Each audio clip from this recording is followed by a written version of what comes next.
Hotel type కొబ్బరి చట్నీ తయారీ విధానం.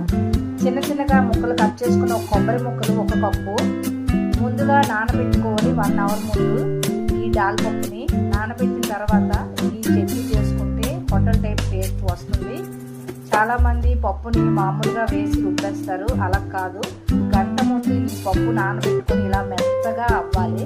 ఇలా మెత్తగా అయిన తర్వాతే చట్నీ చేసుకుంటే చాలా బాగుంటుంది.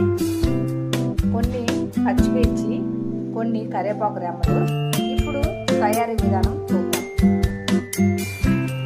పాన్లో కొద్దిగా ఆయిల్ వేసుకోవాలి, పచ్చిమిర్చి వేసుకోవాలి. వేసుకొని మూత పెట్టుకోవాలి 2 నిమిషాలు.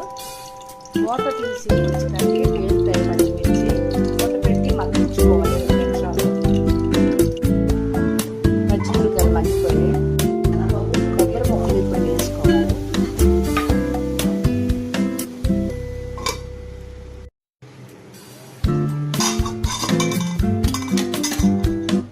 కొబ్బరి ముక్కలు కొద్దిగా వేగాలి, మరీ ఎక్కువ వేగకూడదు. ఇప్పుడు ఈ పప్పు వేసుకొని కొబ్బరి ముక్కలు చల్లారేగా వేసుకొని మిక్సీ చేసుకోవాలి. పాన్లో కొద్దిగా ఆయిల్ వేసుకొని ఇప్పుడు తాలింపు పెట్టుకోవాలి. ఆవాలు, మినపప్పు, జీలకర్ర తాలింపు. ఎంత ఉప్పు, తాలింపు వేసుకోవాలి. అంతా ఇలా బాగా కలుపుకోవాలి. ఎంతో టేస్టీగా ఉంది హోటల్ టైప్ కొబ్బరి చట్నీ. మీరు కూడా ట్రై చేసి చూడండి.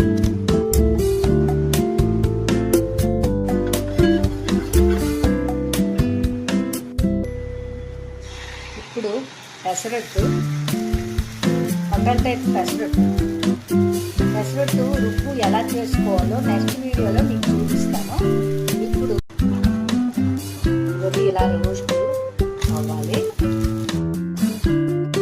ఎంతో టేస్టీగా ఉండే పెసరట్టు కొబ్బరి చట్నీ మీరు కూడా ట్రై చేయండి. ఎంత స్మూత్గా టేస్టీగా ఉన్నాయో చూడండి.